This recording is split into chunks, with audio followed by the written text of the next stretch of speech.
Even Juan Soto's agent will earn $21,862,962 more than Caitlin Clark, A'ja Wilson, and entire WNBA. Scott Boras has done it again. Or perhaps it's Steve Cohen, handing out yet another contract dripping with dollars that has broken even Shohei Ohtani's deal with the LA Dodgers. The New York Mets are the proud new employers of Juan Soto, with a mammoth $765 million for 15 years. And although the Bronx may be lamenting the Yankees letting a talent like Soto go to Queens, all the WNBA community can think about is yet another gigantic pay gap when it comes to players like Caitlin Clark and A'ja Wilson. Former MLB pitcher Jacob Turner revealed some interesting numbers on the Soto deal masterminded by his agent. Boras had a horrible offseason in 2023 where it seemed like he had lost his touch. Just a year later, he has helped his biggest free agent ink a deal that will pay him $38,250,000. Caitlin Clark's yearly salary, on the other hand, $76,535 in 2024. Note that it was her rookie salary, and the WNBA has a cap on it. Yet, even from 2025 onwards, it is only expected to go up to $78,066. Her total four-year contract with the Indiana Fever is worth $338,056, whereas A'ja Wilson, someone the league is proud to call one of the highest-paid athletes, earned $200,000 in 2024. Boras easily supersedes both of them with a colossal eight-figure number. If you combine all of the WNBA player salaries, the number totals $16,387,038. That's a $21,862,962 gap between the Women's Hoops League and one of baseball's top agents. Per Spotrac, the highest earners in the league this last season were Eric Ogunbowl, $725,952, Jewell Loyd, $491,016, and Kahleah Copper, $245,059. One could argue that where the WNBA is barely 3 decades old, MLB in some form or the other has existed since the late 1800s, men's sports are generally more watched than women's. There is a reason Scott Boras is called a super agent, famous for getting teams to agree to high-paying contracts that are nothing less than what his clients deserve. Sure, but one could equally counter-argue that the last 2 years in women's basketball, especially the 2024 W season, have proven things are changing. The NBA viewership is going down on networks like ESPN. Adam Silver blamed the MLB World Series, among other reasons, and both hoop leagues have a new media deal with Disney, NBC, and Amazon of $76 billion over 11 years per the new CBA regulations. Whereas Caitlin Clark has not yet spoken openly about the pay gap issues, A'ja Wilson had no such qualms even in her rookie year, the year LeBron James signed his record-breaking contract. Let me get back in my lane when A'ja Wilson called out financial disparity in basketball.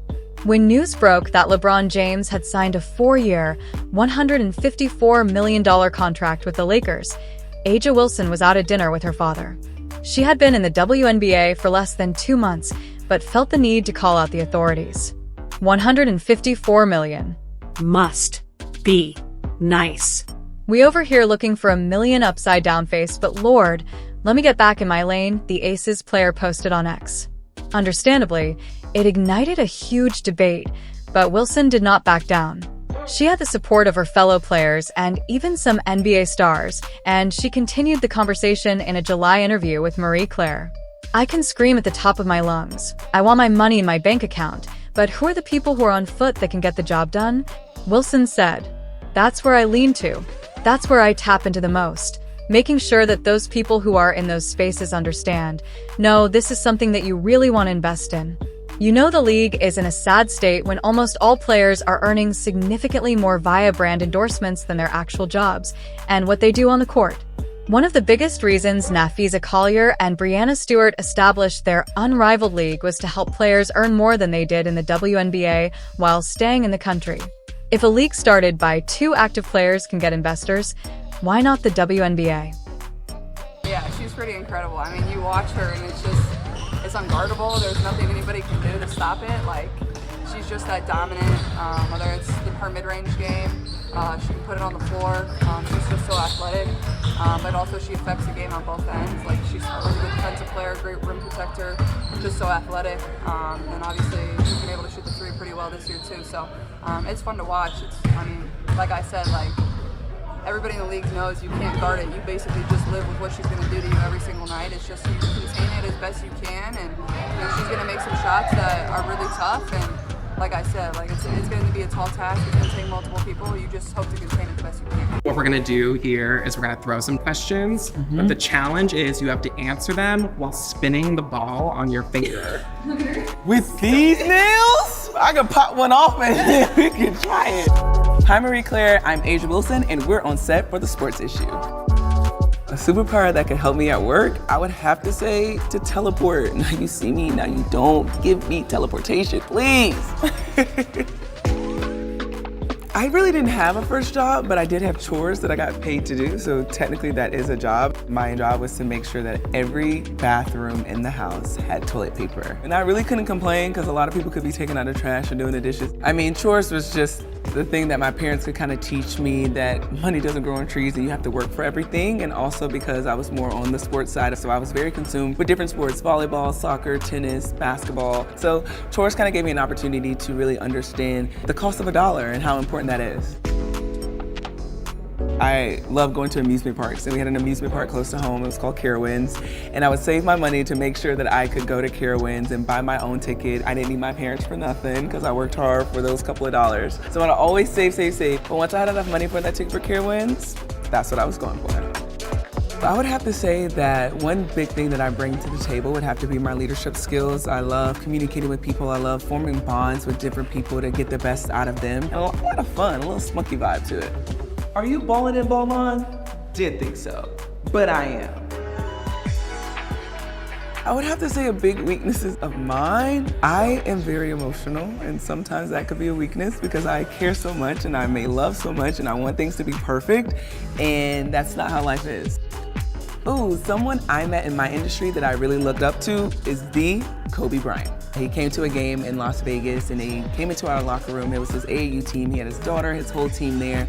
And that moment there was just incredible because you're talking about someone that is the GOAT of basketball, someone that you would hope that you could get a pinch of his mentality, his mindset in order to be great. And he was sitting there having a conversation with me, telling me that my jump shot looks good. Like that right there was all I needed to hear. Like nothing else matters in the world. Kobe Bryant said I had a nice fadeaway jumper. Not a lot of people have that opportunity to say that they met their role model, let alone the Kobe Bryant. That moment was huge. A moment in my career I would have to say I felt the most successful would have to be this past year, 2023, when we won our back-to-back championship in New York. Not a lot of people can say that they've gone back-to-back, and it's hard. It is very, very hard to do that. I can't even put into words the happiness.